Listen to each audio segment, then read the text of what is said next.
Hey everyone, it's Will, GamerDad, with another video for you.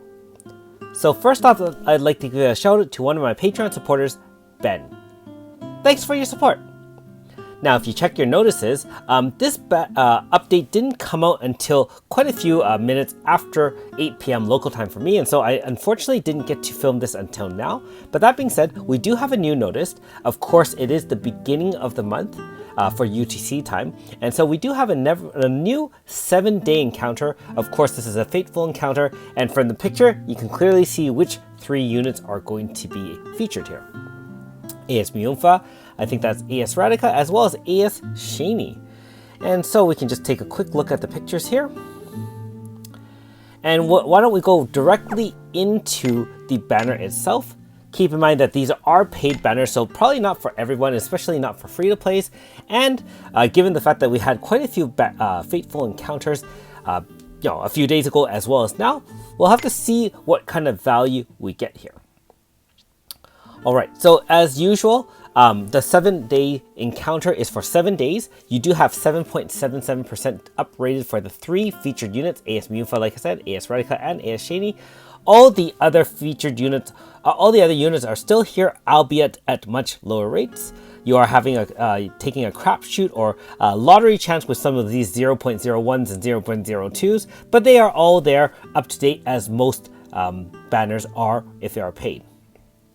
Of course, unfortunately, the normal boss, rainbows, and suspicious knights. So, should you summon?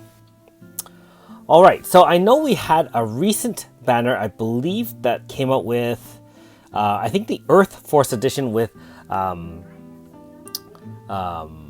Lancer, and I believe that one did have Myunfa in some form. Other than that, I can't remember AS Radica or AS Shani being featured anytime recently. Now, that being said, first of all, theme-wise, well, they are all ASs. I guess AS Myunfa and AS Radica are zone setters. That is Blunt Zone with AS Myunfa and Fire Zone with AS Radica. Shani, unfortunately, doesn't set any zone. Now, that being said, unfortunately, to be putting it bluntly, this banner has unfortunately very little value. I mean, AS Myunfa is still very much a powerhouse as a blunt zone setter, and the fact that she can boost your earth attacks and blunt type attacks, weapon attacks Y up to 60% in blunt zone. Not to mention she had all her 4-star moves such as cure status, regenerate or recover MP. She has actually a power down move, and she has some pretty powerful DPS capabilities. She is a great unit, and she can be side graded into normal style Myunfa, which can still do Earth Zone, and her VC would increase crit damage by 50%. Still very, very valuable in both forms. Now, I have AS Shani, and I can say at this point she has been power crept.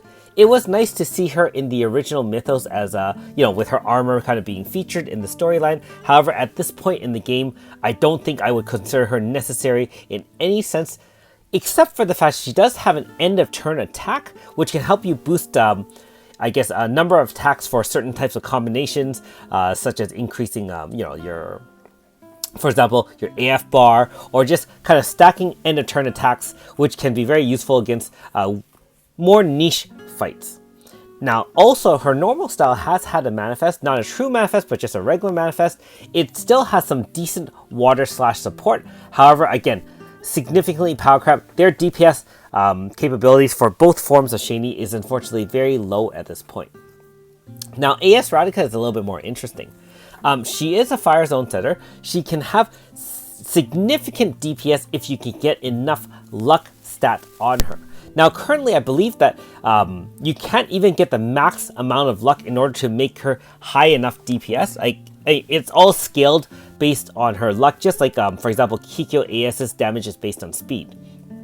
She still has much higher to go, and with the release of, spoiler alert, AS Yifa that can boost stats or double stats on some units, you might actually find that AS Radica might be of some use in the near future.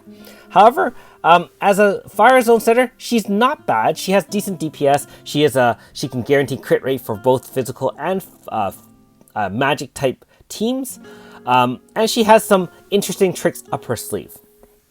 Unfortunately, with the advent of things like Fire Zone Grasta and the fact that fire magic is only okay, like I would say that if I was attacking an enemy weak to fire, I would rather use Fire Slash, especially with free units such as Aldo, Surge, Cress, Kid, the list goes on and on. Her DPS as fire is, lesser, and as magic, if you're weak to fire, I guess you would be using her or Gario. Otherwise, even using resistances, you have the Evas and Flams of the world to do significant amount of damage. So, in summary, I would not advise paying money for this banner. I mean, if you really want to just gamble and go for it, I mean, that is your money. And of course, hey, you can still get a guaranteed 5-star as a Fateful. However, in terms of big bang for your buck, or if you're a light spender, I would rather save my stones for future banners. Now that being said, let me know in the comments below if you're planning to summon on it, or if you have some thoughts about the, the ties between the 3 units. Because every month is supposed to be a theme of some sort. In this case, I can only see 3 ladies who are all ASs. Otherwise, not too much tie-in. As for myself, pretty standard. It is a Fateful, it is a paid banner, therefore I will not be spending on this banner. Anyways, I guess we will be waiting yet another week before the Apocrypha comes out. So keep on collecting those 50 stone dailies. Keep on fishing, cleaning up any old content you may have missed. I mean, Battle Simulator, Boss Rush, some of the other older things that you have time to do. For myself, I apologize for not having put out as much content myself. I mean, it is summertime, spending time with the family, also resting up myself in preparation for some of these big updates in the near future. Thanks for watching. We'll see you next time.